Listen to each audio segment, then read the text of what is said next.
जय जोहार संगी हो, मैं हूं आपन के संगवारी अनुराग शर्मा। और अभी हमारे एक बहुत सुंदर गाना रिलीज हुए यार स्टूडियो में, जेकर नाम है रही रही के आथे। आपन के बहुत मैं दुलारो गाना मिला थे। आज मैं लाइव लेके आता हूँ गाना आप मन पर गिटार में है शब्बीर, और ये गाना लिखे भरत द्विवेदी जो अभी कैमरा चलाते। तो समय परिस्थिति के हिसाब से भरत द्विवेदी जो है मल्टी टैलेंटेड आदमी है, कबू लिख देते कबू कैमरा चला देते। तो ये गाना अपन पर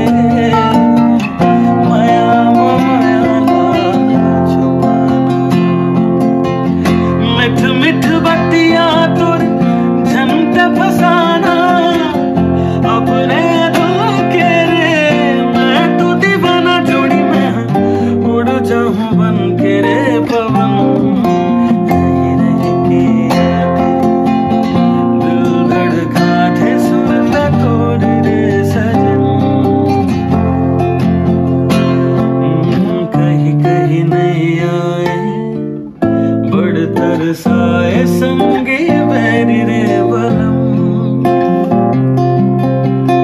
हाँ मैं तुरे भौरा बगिया के बहता रे पानी नदिया के हर मन मोला झन गोरी देगो करके बहाना झन जाना मैं दीवाना रे। ये गाना के ओरिजिनल यूट्यूब लिंक मैं डिस्क्रिप्शन में दे दूं, अगर आप मन गाना पसंद आए तो ये गाना जाके जरूर सुनो और जरूर शेयर करो। Thank you. ठीक है।